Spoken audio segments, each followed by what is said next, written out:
সানাউল্লাহ, হ্যাঁ, আজকে কই গেছিলাম আমরা? আজকে আমরা একটু ঘুরতে আসছি কোথায়? এই বন্ধুদের নিয়ে পার্কে। ইনশাআল্লাহ অনেক সুন্দর একটা জায়গা। এই পার্কের নাম কি? পার্কের নাম হয়েছে জাবল, পাহাড় জাবল। শাহাদাত, কি খবর? ফাইন পার্ক জাবল। কই আইছস? এই তো আমরা একটু ঘুরতেছিলাম পাহাড়ের চিপায়।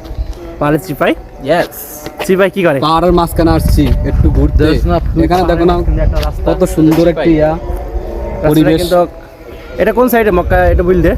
এটা আছি আমরা এটা হয়েছে হারামি থেকে পিছনের দিকে হুম। জিয়াত স্টেট। জিয়াদ? তরিক জিয়াত। তো সবাইকে কই দিয়ে এখানে যেন ভিডিও করতে Real আসে, box। যারা ভিডিও বানায়। ভিডিও করেন, ইনশাআল্লাহ ভিডিও ভাইরাল হবে। অনেক সুন্দর জায়গা। সবাই আলামিনকে সাপোর্ট করবেন। ও অনেক সুন্দর সুন্দর ভিডিও বানাইতেছে। ইনশাআল্লাহ সামনে আরো সুন্দর ভিডিও বানাবে। সবাই ওকে ফলো দিবেন, সাপোর্ট করে তার পাশে থাকবেন, তিনি যেন সামনে এগিয়ে যেতে পারে। এবং তাকে ভালোবাসা দিয়ে আপনাদের পাশে রাখার চেষ্টা করুন সব সময়। Thank you. সে একটি হনেস্ট ম্যান।